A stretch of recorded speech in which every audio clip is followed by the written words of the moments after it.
پاکستان اب ایک ایسے دوراہے پر آ کر کھڑا ہو چکا ہے کہ اس کے پاس فیصلہ کرنے کو چند ماہ باقی ہیں۔ یہ چند ماہ چند لمحوں میں بھی اچانک بدل سکتے ہیں، اس لیے کہ پاکستان کے ارد گرد جو جال بنا جا رہا ہے اس کے شکاری کبھی بھی اور کچھ بھی فیصلہ کر سکتے ہیں کہ اس پرندے کو پکڑ کر اس کے پر کاٹنے کا بہترین وقت کب ہے۔ جال تو قیام پاکستان کے فوراً بعد ہی پھیلا دیا گیا تھا، جب امریکہ کی سڑکوں پر 3 مئی 1950 کو لیاقت علی خان کے شاندار استقبال نے انہیں مسحور کر کے رکھ دیا، اور پاکستان کی ریاست کا سیاسی، معاشی بلکہ عسکری قبلہ بھی امریکہ بنا دیا گیا تھا۔ اس کے بعد اگر آپ اپنی تباہی و بربادی کی داستان مرتب کرتے چلے جائیں تو آپ کو امریکی پنجوں کے نشان ہر جگہ ملیں گے۔ پاکستان کو ڈالروں کی چمک اور امریکی ساخت کے اسلحے کی دھمک نے ایسا گرویدہ کیا کہ آج تک وہ اس بے وفا معشوق امریکہ کی زلفوں سے نکلنے نہیں پاتا۔ آغاز محبت سے لے کر اب تک امریکہ نے پاکستان کو 78.3 ارب ڈالر امداد کی صورت دیے ہیں، جو ہر سال موقع اور حالات کی مناسبت سے زیادہ اور کم ہوتے رہے۔ یہ تمام کی تمام امداد عسکری تھی، البتہ کمال فراخ دلی سے امریکہ نے اس میں سے 1% سول ترقیاتی کاموں پر خرچ کرنے کی اجازت دے رکھی تھی،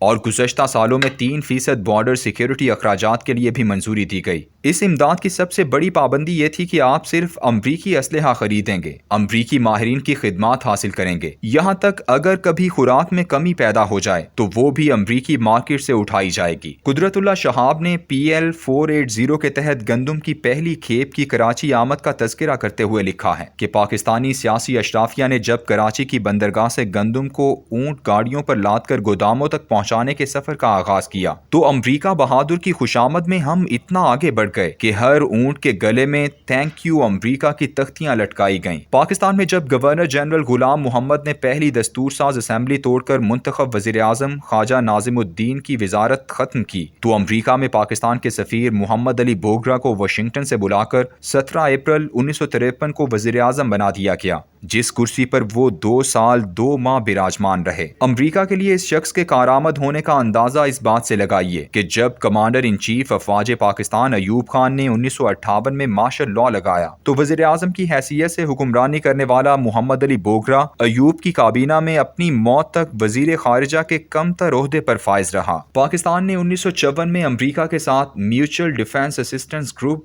باہمی عسکری امداد گروپ ترتیب دیا تو اس کے بعد سے پاکستانی فوج کے اعلیٰ افسران امریکہ میں جا کر باقاعدہ ٹریننگ حاصل کرنے لگے۔ جب اسی امدادی گروپ کی کوکھ سے ایوب خان کے مارشل لاء نے جنم لیا تو امریکہ نے پاکستان کی امداد بھی دگنا کر دی، لیکن 1965 کی پاک بھارت جنگ میں امریکہ کی بے وفائی کا پہلا رخ نظر آیا۔ جیسے ہی جنگ شروع ہوئی، امریکہ نے پاکستان پر فوجی اور معاشی پابندیاں عائد کر دیں اور بتایا کہ ہم آپ کی مدد بھارت سے لڑنے کے لیے نہیں کرتے بلکہ کمیونسٹ سوویت یونین سے لڑنے کے لیے کر رہے ہیں۔ یہی وجہ ہے کہ جب بھارت نے 1971 میں مشرقی پاکستان پر حملہ کیا تو امریکہ نے 2 بہت اہم اقدامات اٹھائے۔ ایک یہ کہ مشرقی پاکستان کو آسانی سے ایک علیحدہ ملک بننے دیا۔ اس کی وجہ یہ تھی کہ پاکستان نے خفیہ طریقے سے ہنری کسنجر کی چین کی قیادت سے ملاقات کروا دی تھی، اور فروری 1972 کے مہینے میں امریکی صدر اور ماؤ زے تونگ کی ملاقات متوقع تھی، جس میں امریکہ یہ مشرقی خطہ تحفتاً چینی بالادستی میں دینا چاہتا تھا۔ یوں امریکہ نے پاکستانی قیادت کے مبینہ گٹھ جوڑ سے مشرقی پاکستان کو علیحدہ ہونے سے بچانے میں کوئی مدد نہ کی، لیکن جیسے ہی بھارتی یلغار مغربی پاکستان کی جانب بڑھی تو امریکی صدر رچرڈ نکسن لکھتا ہے کہ اندرا گاندھی کو باقاعدہ وارننگ دی گئی، اور ساتھ ہی مشرق وسطیٰ میں امریکی اڈوں سے جہازوں پر اسلحہ لادنے کی ویڈیو بھی فراہم کی گئی کہ اگر مغربی پاکستان کی جانب پیش قدمی روک کر جنگ بندی نہ کی گئی تو راتوں رات یہ تمام اسلحہ پاکستان پہنچا دیا جائے گا۔ اس اقدام کی وجہ رچرڈ نکسن یہ لکھتا ہے کہ ہمیں خطرہ محسوس ہو گیا تھا کہ اگر خطے سے مغربی پاکستان بھی سوویت یونین کے زیر اثر چلا گیا تو پھر یورپ کے مشرقی کنارے بالٹک سمندر سے لے کر بحر ہند کے مشرقی ساحلوں تک امریکہ کا کوئی ٹھکانہ نہیں رہے گا۔ یہ وہ زمانہ تھا جب سوویت یونین اور امریکہ کے درمیان بالادستی کی سرد جنگ اپنے عروج پر تھی۔ امریکہ کا مغربی پاکستان کو اس بڑی تباہی سے بچانے کا فائدہ اسے ٹھیک 8 سال بعد پہنچا، جب 1979 کے دسمبر میں سوویت یونین نے اپنی افواج افغانستان میں اتاری تو پاکستان اس کے لیے ایک کارآمد ساتھی ثابت ہوا۔